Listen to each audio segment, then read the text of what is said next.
What's your name? Amy. Amy. Okay. Nice to meet you, Amy. I'm Shushan. I'm going to be taking your intake interview today. I am by no means your therapist, so I will not be taking any part in the future care process of your,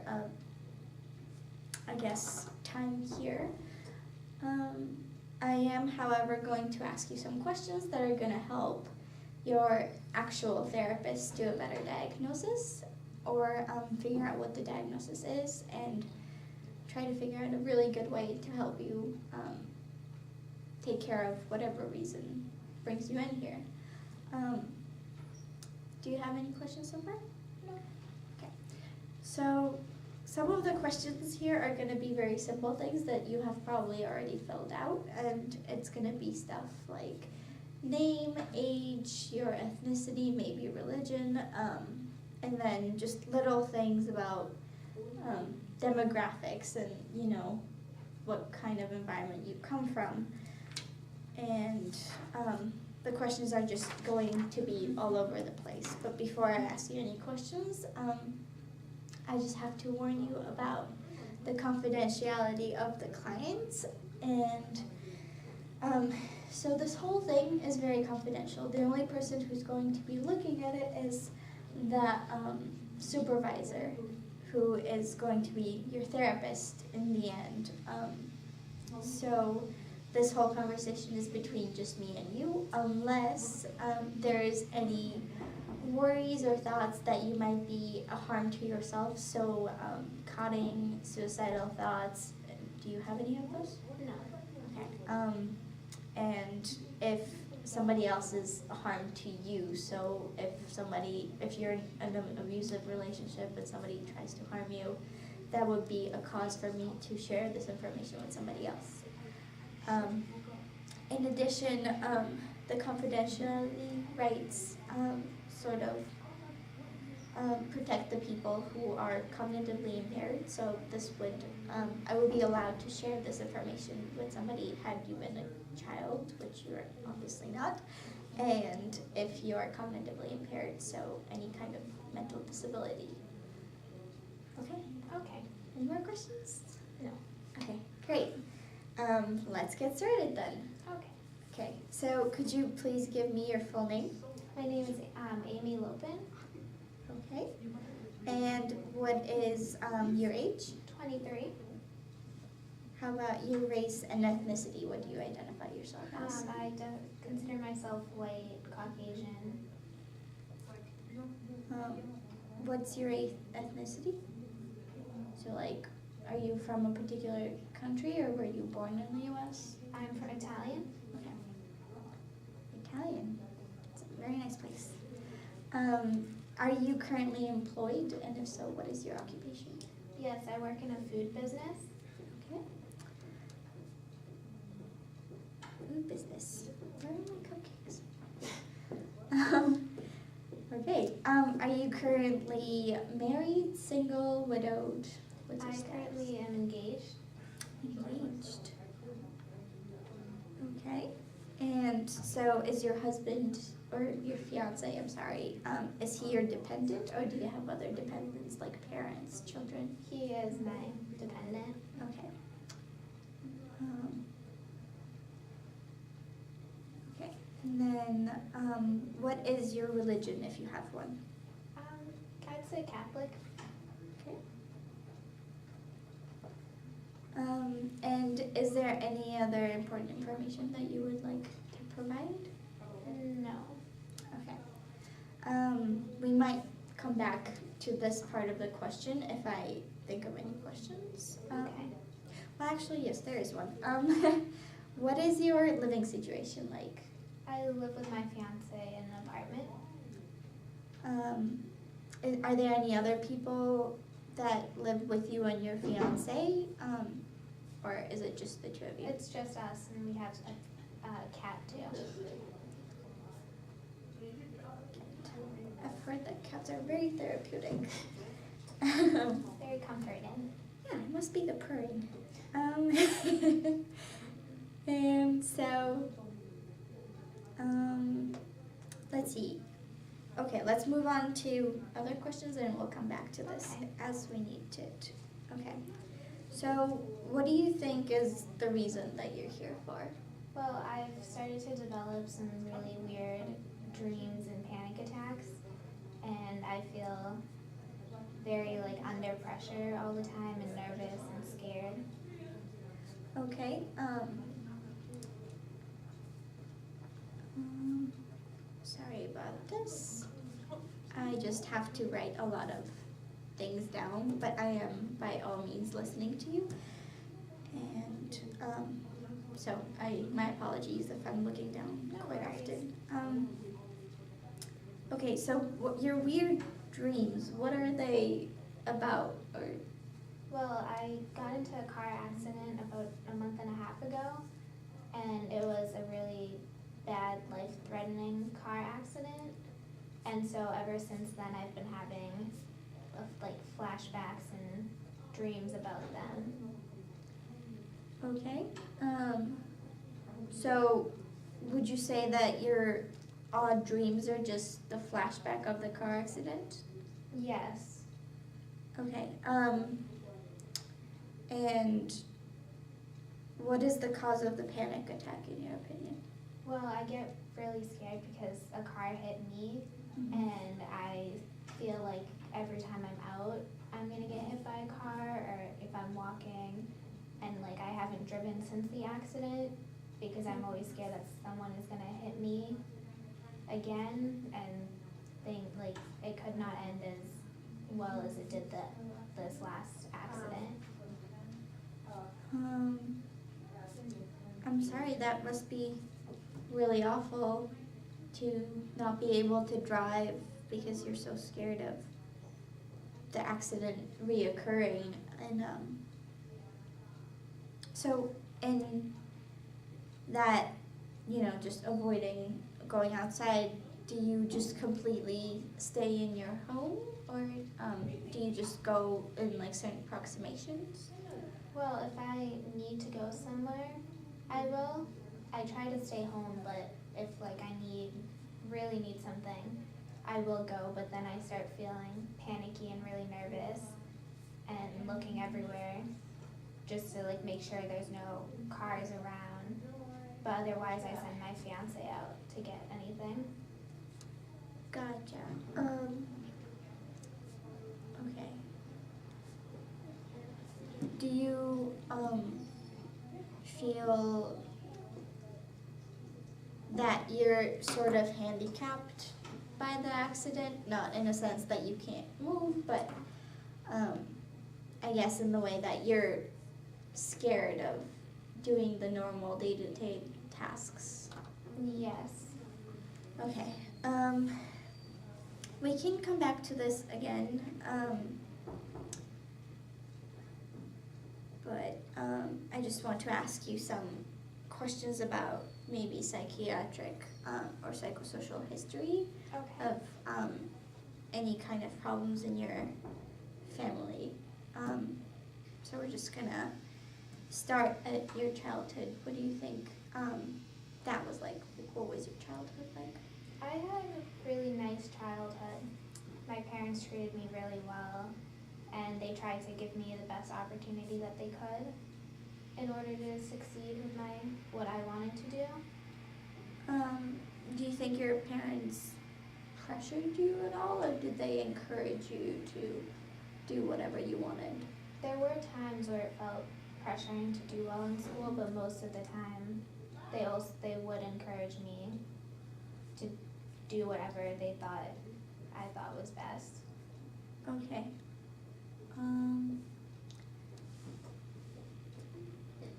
So your parents must have encouraged you to pursue dreams.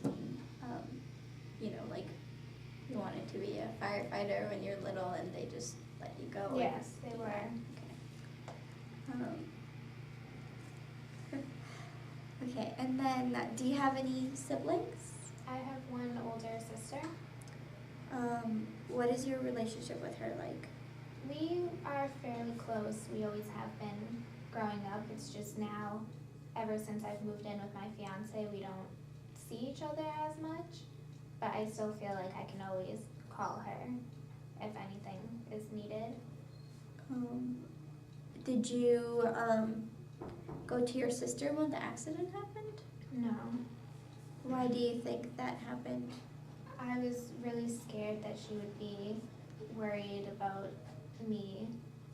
I mean, I told her a few weeks after, but I just I was not prepared to tell anybody besides my fiance. So how long has it been since, you said the car accident was a month and a half ago. Yes. So is your fiance the only person that knows? My fiance and my sister now knows, Okay. and my parents, but that's it. When did you decide to tell your sister and your parents? About 2 weeks after the accident. Okay. If you don't mind me asking, how did you do it? Like, how did you tell them that?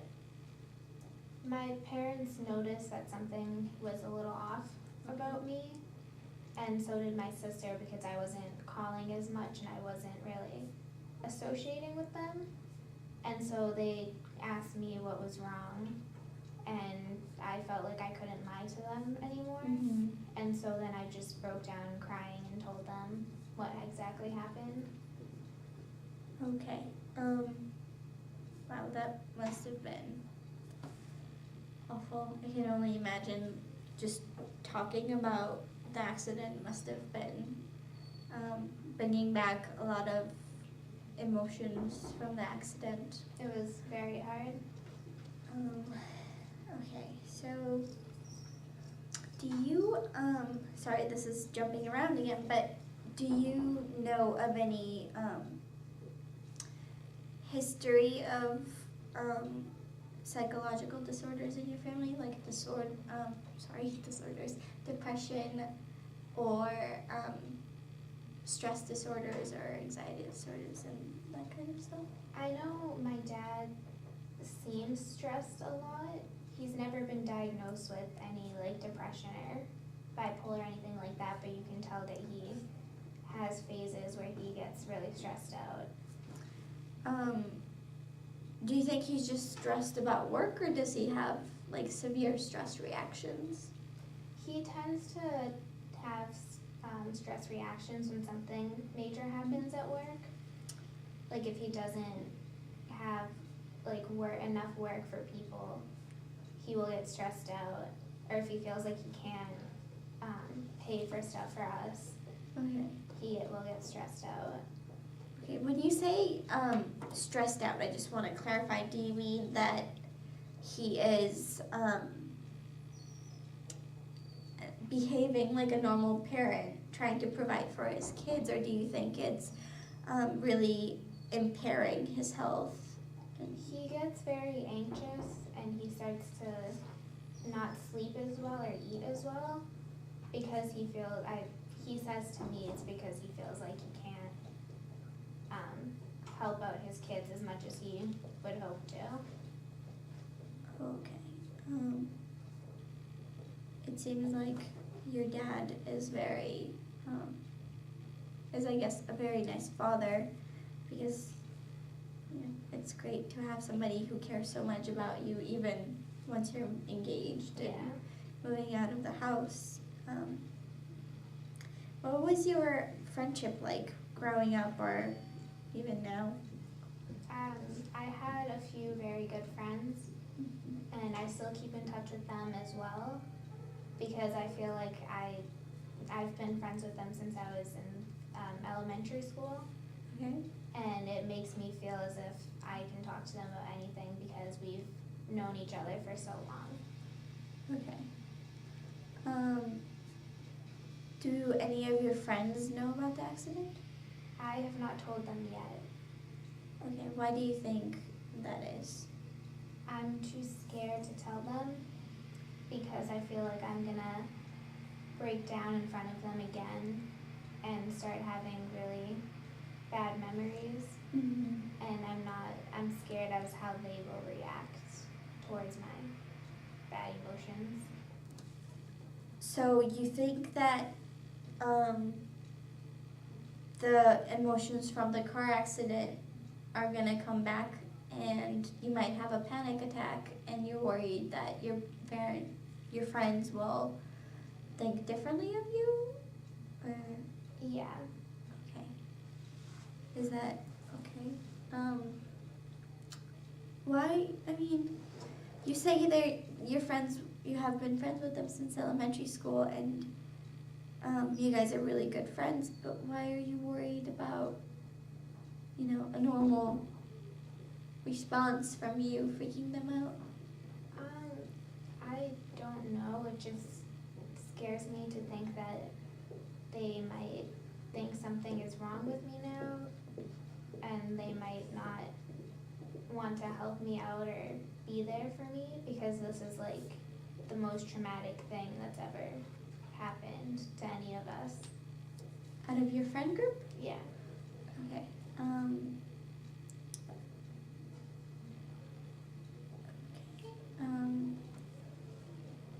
So would you consider your childhood sheltered, or why do you say that this is the most traumatic thing?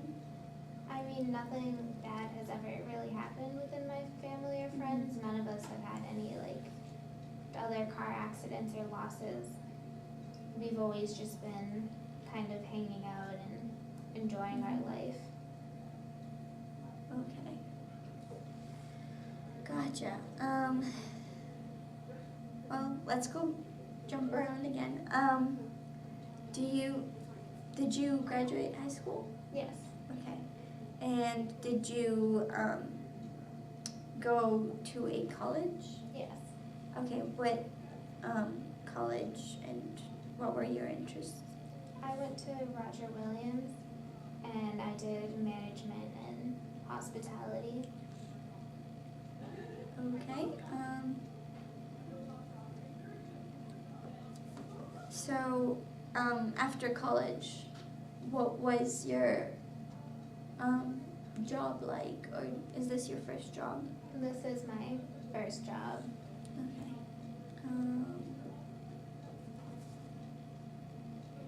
So, and how do you like your job? I like it a lot. The people I work with are really nice and supportive. Are you thinking about telling them about the accident?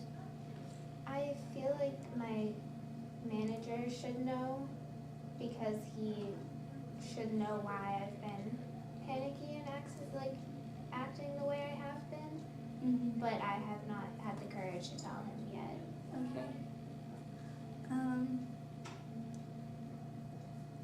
I understand that it is very hard coming out of a certain experience and feeling like people are going to judge you, and you say that you're close with your manager, so, but he's still not, family, so it must be hard to even tell a stranger about an accident that could have potentially been very, very harmful. So I'm sorry about that. Okay. So we talked about past mental health history, about your father. Do you think, or do you know of anybody else that might have had a mental history, or? No. Okay. Okay, great. How about on your fiance's side? No. Okay. Great. How about any past or medical current conditions? What happened after the accident? With myself, Yes. I started to have panic attacks and my heart starts racing every time I go outside, and I just start looking everywhere because I'm so scared of if there's another car that's about to come and hit me. Right. It must be really hard to not be able to go outside and even get fresh air because Yeah. you're just in fear. Okay. are there any treatments that you are taking for these panic attacks and heart palpitations? No. Okay. Do you feel like you need a treatment for, the side effects of the accident? Well, I would like to do something to help calm down the panic attacks and make me feel like I could go outside again and actually do stuff. But by treatments, I don't know if I want to do any medications. Okay. But I'm willing to try if that is something that might be needed. Okay. Were you on any medications after the accident? No, I mean, they gave me painkillers for just to like soothe the muscle pains and stuff like that, but other than that, no. Okay, gotcha. Was it, were the painkillers over-the-counter drugs? Yes. Or, okay, great. How about, have you had any past or present history of substance use? No. Okay. How about any trauma, grief, or loss? No. Okay. Well, But we know about the trauma. Before the accident, no. Well, it's past or present, but before the accident, no loss or grief. No. Okay. And then now you have trauma, right? Yes, about the accident. Yes, in regards to the accident. Excuse me. How about, were there anybody that, may have passed away from the accident, or was everybody okay? I think everyone was okay. Okay. I mean, it was just me in the car and the other driver, who I think was fine. I haven't communicated with him since the accident. Okay.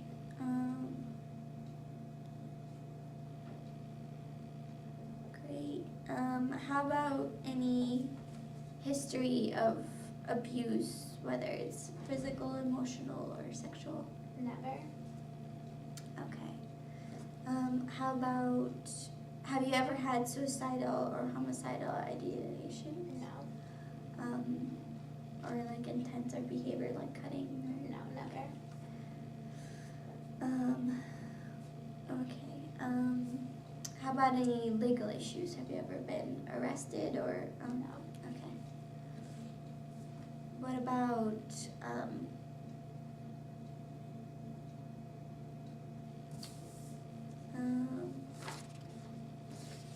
what is your thought pattern like now? When I'm home, my thoughts are very calm and fine, but as soon as I take one step out the door, I start to slowly get panicky, and the further I go, the more panicky I get. So would you say that your home is basically the safe haven, and then everything Yes. else is just threatful? Yes. Okay. How about, so because you're at home a lot, you said, right? Yes. How does your daily activity, like what is it like? Do you watch TV? What do you do? Well, I wake up and my fiance drives me to work so that I can be there for a few hours in the day. Okay. But once I start getting overly panicky, I come home. I walk home. It's only a few minutes away. But the whole walk home I get really panicky. But once I get home, I play with the cat for a little bit just to calm down. I watch TV. I read a little bit until my fiance comes home. I try to cook dinner for him. And then I just kind of hang out with him until it's time to go to sleep. So is this basically your daily life throughout, months and weeks, or do you ever try to go out with your fiance? Does he encourage you? He asks me if I would like to, Mm-hmm. but he won't push me ever.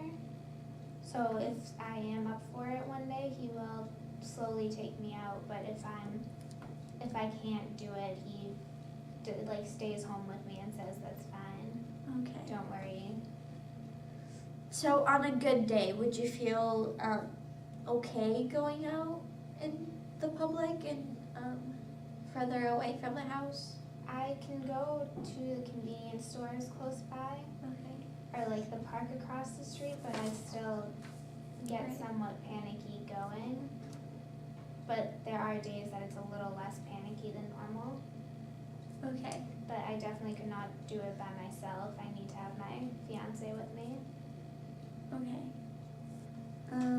So would you be able, I'm sorry if you might have said this, but would you be able to walk to the convenience store by yourself? I can sometimes, or if I absolutely have to, but I just try to avoid going. Amy, unfortunately our time has run out, and I do have quite a lot of information which the therapist is going to look over, and during your next visit they're going to plan out a treatment plan for you. Are there any last minute notes that you would like me to know about, or requests that you would like me to? No. Okay. Great. Well, it was really nice meeting you, and I hope to see you soon, and we will work on your treatment plan. Thank you. Great. Thank you for being here. Thank you. You turn it off because I don't know how.